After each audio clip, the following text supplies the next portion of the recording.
오늘도 주님과 동행하며 하나님의 뜻을 이루시는 복된 삶이 되기를 예수님의 이름으로 축복합니다. 오늘 본문에서는 예수님의 마음을 품어라 라고 말씀하고 있습니다. 예수님의 마음이 무엇입니까? 하나님의 본체이신 예수님께서 하나님과 동등됨을 취할 것으로 여기지 아니하시고 오히려 자기를 비워 종의 형체를 가지시고 사람이 되셨습니다. 거기서 끝난 것이 아니라 자기를 낮추시고 십자가에 복종하여 자신을 내어주셨던 그 모습, 그것이 바로 예수 그리스도의 마음이다라고 말씀하고 있습니다. 이 모든 것을 한마디로 정의한다면 바로 겸손하신 예수님의 모습을 말씀하고 있습니다. 우리가 예수 그리스도의 마음을 갖는다는 것은 바로 이렇게 낮아지시고 자신의 생명까지 우리에게 기꺼이 내어주셨던 그 예수님의 그 겸손하심들, 그 예수님의 온유하심들을 우리 마음에 새기는 것, 그것이 우리가 예수님을 본받는 삶의 모습이다라고 오늘 말씀하고 있는 것입니다.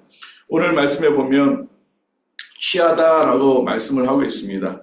우리가 이 취하다는 것은 뭔가 새롭게 뭔가 다시 이렇게 얻는 것이 아니라 이미 우리 안에 있는 것, 내 안에 있는 것들이 더 나타나는 것을 말씀하고 있는 것입니다.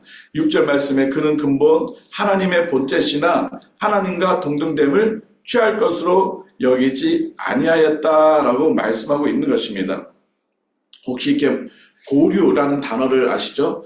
내가 있지만 내가 잠깐 멈추어서 그것을 내가 하지 않고 누리지 않는 것을 의미하고 있는 것입니다. 예수님은 하나님의 본체십니다. 그러나 지금 하나님의 본체로 뭔가를 나타내시려고 하지 않고 잠시 보류하신 것입니다. 잠시 보류하셔서 무엇 하셨습니까? 사람의 모습으로 우리의 모든 죄를 대신해서 십자가를 지시는 그 예수님의 모습을 볼 수가 있는 것입니다. 예수님은 하나님의 본체시기에 당연히 찬양과 영광과 경배를 받으시기에 합당하신 분이십니다. 그러나 예수님은 이 땅에 오셔서 어느 누구에게도 정말 경배와 찬양과 영광을 하라고 말씀하지 않으셨고 그냥 낮고 겸손하게 예수님은 십자가를 지시는 그런 모습을 보여주고 있는 것입니다. 자신의 권능과 능력이 있음에도 불구하고 그것으로 예수님 스스로를 드러내거나 높이지 않으셨다는 것입니다. 하나님이신 예수님은 능력이 한없이 많으신 분입니다. 각색 병든 자를 고치시고 심지어 죽은 자도 살리시는 능력의 하나님이셨습니다. 그럼에도 불구하고 예수님은 높임을 받지 않으셨습니다. 자랑하는 것은 더더욱 없었습니다. 자신이 병든 자를 죽였다라고 살려냈다, 죽은 자도 내가 살려냈다, 그렇게 자기 자신을 이렇게 드러내지도 않은 모습, 철저하게 겸손하게 낮아지셨던 그 예수님의 그 모습들을 우리 보고 본받으라라고 말씀하고 있는 것입니다. 이 마음이 우리 마음이 되어야 한다는 것입니다. 이 마음이 우리들의 삶 속에서 날마다 드러나고 나타나야 될 마음이다라고 말씀하고 있는 것입니다. 그러나 우리가 얼마나 예수님을 본받으려고 살아가고 있습니까? 얼마나 우리 자신들을 내려놓고 겸손하게 또 온유하게 우리가 살아가려고 애를 쓰고 있습니까?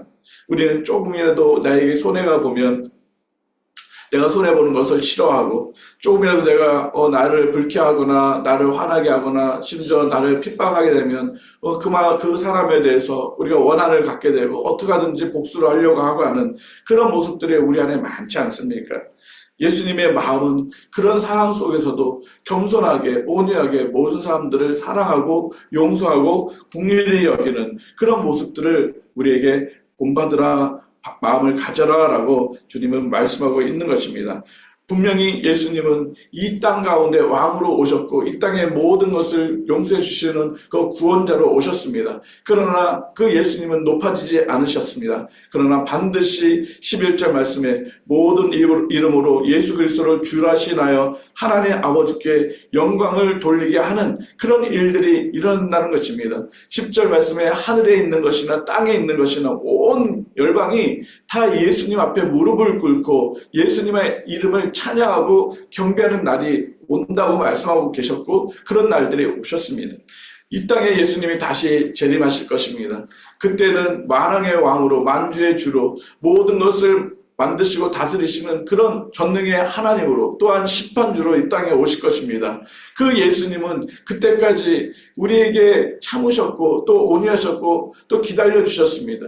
그 예수님이 그렇게 참혹한 십자가를 지어주심으로 인해서 자신이 이 땅에 오셨던 그 사명들을 온전히 감당하시는 모습을 우리에게 끝까지 보여주셨습니다. 우리도 분명히 주님이 다시 오실 때 영광스러운 그런 모습으로 우리는 다시 부활할 것입니다. 그런 모습으로 다시 하나님 앞에 우리는 서게 될 것입니다.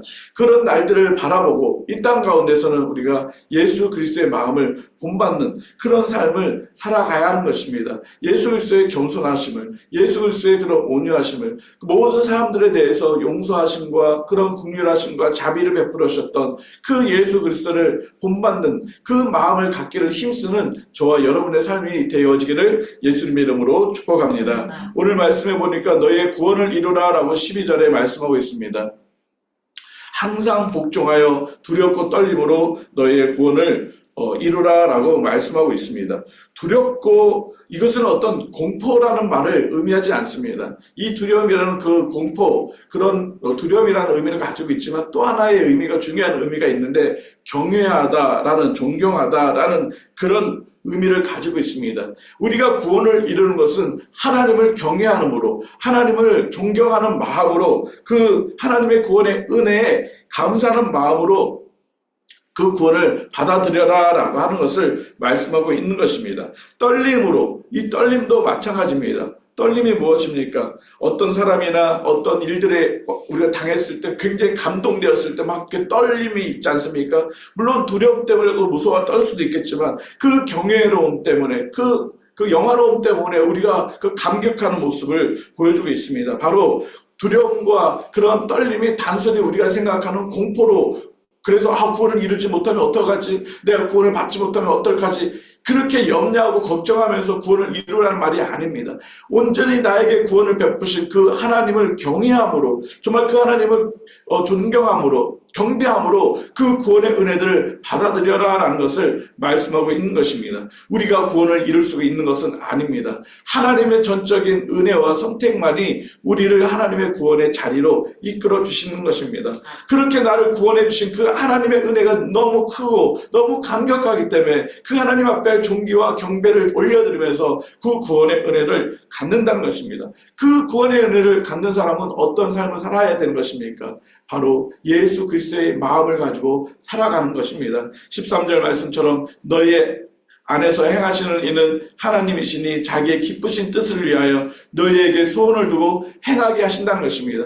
행하게 하시는 분이 바로 하나님이십니다. 하나님의 예수 그리스도의 마음을 가지고 세상 가운데서 하나님의 자녀로서 구원받은 자의 삶으로서 행하게 하시는 분이 바로 하나님이시다라고 말씀하고 있는 것입니다. 그래서 우리는 어떻게 살아야 합니까? 14절 말씀처럼 모든 일에 원망과 시비가 없고 너희가 하는 모든 일에 흠이 없고 순전하게 그렇게 세상의 빛 가운데로 살아가야 된다라고 말씀하고 있는 것입니다. 내가 구원받은 하나님의 자녀이고 내 마음에 예수 그리스도의 마음을 내가 품고 있고 주님을 본받고 살아가는데 세상 가운데서는 싸움이 많고 또 질투가 많고 시기가 많고 원망이 많고 미움이 많고 그렇다면 어떻게 내가 구원받은 자의 삶이 될 수 있겠느냐? 어떻게 너가 예수 그리스도를 본받는 그런 예수님의 마음을 품는 사람이 될 수가 있느냐? 그것은 빛 가운데 행하는 것이 아니다라고 말씀하고 있는 것입니다. 제가 어저께도 우리가 말씀을 나누는 것처럼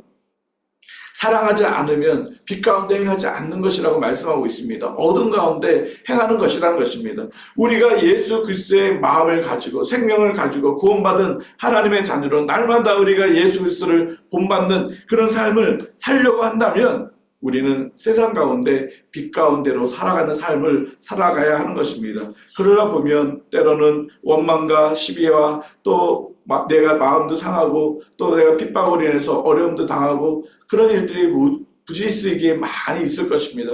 그럼에도 불구하고 그런 모든 일들 속에서 흠이 없고 순전하게 어그러지지 않고 그렇게 살아가라라고 말씀하고 있는 것입니다. 근데 이렇게 하기 위해서 어떻게 해야 돼요? 나의 다름질이 헛되지 않아야 된다는 것입니다. 정말 우리가 힘써서 우리가 달려가야 되는 것입니다. 근데 그렇게 달려가기 위해 있어서 우리에게 기준이 있고 우리가 붙들어야 될 게 있고 우리를 달려갈 수 있는 힘을 주시는 것이 있는데 그것이 무엇입니까? 바로 생명의 말씀인 것입니다. 그래서 우리가 날마다 이 생명의 말씀을 부여잡고 나아갈 때 그리스도의 생명이 내 안에서 날마다 드러나고 예수 그리스도의 능력이 나를 통해서 날마다 나타난다는 것입니다. 그렇기 때문에 사도 바울이 뭐라고 말씀하고 계십니까? 17절, 18절 말씀처럼 내가 너희가 그렇게 다르지 않은 모습 때문에 기뻐한다라고 사도 바울이 그 빌립보 교회 성도를 향해서 그런 고백을 하고 있지 않습니까? 우리의 삶이 마찬가지 동일합니다. 세상 가운데서 힘들고 어렵고 해도 정말 우리 하나님의 말씀을 부여잡고 정말 우리가 순전하게 달려나가는 일을 감당한다면 하나님 앞에서 우리는 기쁨이 되는 삶이 될 것이고 또 우리가 서로에게도 기쁨이 되는 그런 삶이 될 것입니다. 우리 평강교회 모든 성도들이 누가 봐도 야, 저 집사님, 저 권사님, 저 목사님, 저 사모님 야 정말 대단하네. 정말 그분들을 보고 기쁨을 누릴 수 있는 그래서 우리 평강교회 어린아이뿐만 아니라 모두가 정말 하나님 앞에 기쁨이 되는 그런 모습으로 드려지기를 원합니다. 우리 교회 비전 중에 우리 가치관 중에 하나가 무엇입니까? 주님이 기뻐하시는 교회 아닙니까? 어떻게 주님이 기뻐하십니까? 우리가 정말 예수 그리스도의 마음을 가지고 예수 그리스도를 본받는 그런 모습으로 세상 가운데서 원망과 시비가 없이 흠이 없고 순전하게 빛 가운데로 행하는 그런 삶을 살아갈 때 하나님의 말씀을 부여잡고 살아갈 때 우리가 하나님이 기뻐하시는 우리들 자신들 우리 교회가 될 수가 있는 것입니다. 하나님께서 이 시대 우리를 통해서 또 우리 평강교회를 통해서 분명히 영광을 받으시기를 원하실 것입니다. 우리들의 삶이 그런 삶이 되어지기를 예수 그리스도의 이름으로 축복합니다. 이번 한 주간 여러분들이 어떤 삶을 만나든지 간에 기쁘든지 때로는 힘들고 어렵든지 낙심하거나 좌절하는 것이 아니라 주님의 그런 도우심을 바라고 한 걸음 한 걸음 나아감으로 승리하는 여러분의 삶이 되어지기를 예수님의 이름으로 축복합니다. 같이 기도드리겠습니다. 하나님 아버지, 날마다 예수 그리스도를 본받고 살아가기를 원합니다. 주님의 마음을 내 마음에 하나님 날마다 두기를 원합니다. 나의 힘으로 살아가는 것이 아니라 주님의 그 도우심으로 저희들이 날마다 살아가기를 원합니다. 하나님께서 내 마음에 소원을 두시고 행하게 하시는 분이라고 말씀하셨습니다. 날마다 우리의 삶이 하나님이 기뻐하시는 삶으로 행할 수 있도록 성령 하나님 도와주시옵소서. 나의 의지로 나의 힘으로는 감당할 수가 없습니다. 성령 하나님 매 순간순간 도와주셔서 하나님의 능력으로 살아갈 수 있는 저희 모든 평강교회 성도들이 되게 하여 주시옵소서. 하나님 이번 한 주간도 주님의 마음으로 주님의 은혜로 주님의 능력으로 하나님의 말씀을 부여잡고 하나님 달려가기를 힘쓰는 그러므로 하나님께 영광을 돌릴 수 있는 우리 평강교회 모든 성도들이 되어질 수 있도록 은혜를 베풀어 주시옵소서. 하나님 간절히 구하오니 우리들 안에 힘들고 어려운 이들이 있습니다. 하나님 그들이 낙심하거나 좌절하는 것이 아니라 더욱더 하나님을 의지하고 하나님을 신뢰함으로 믿음으로 달려나아갈 때 하나님의 행하시는 놀라운 일들을 보게 하여 주시옵소서. 이번 한 주간도 하나님이 기뻐하시는 우리 평강교회 모든 성도들의 삶이 되게 하시고 우리 평강교회가 되어줄 수 있도록 은혜를 베풀어 주시옵소서. 예수 그리스도의 이름으로 기도드립니다. 아멘. 자유롭게 기도하시기 바랍니다.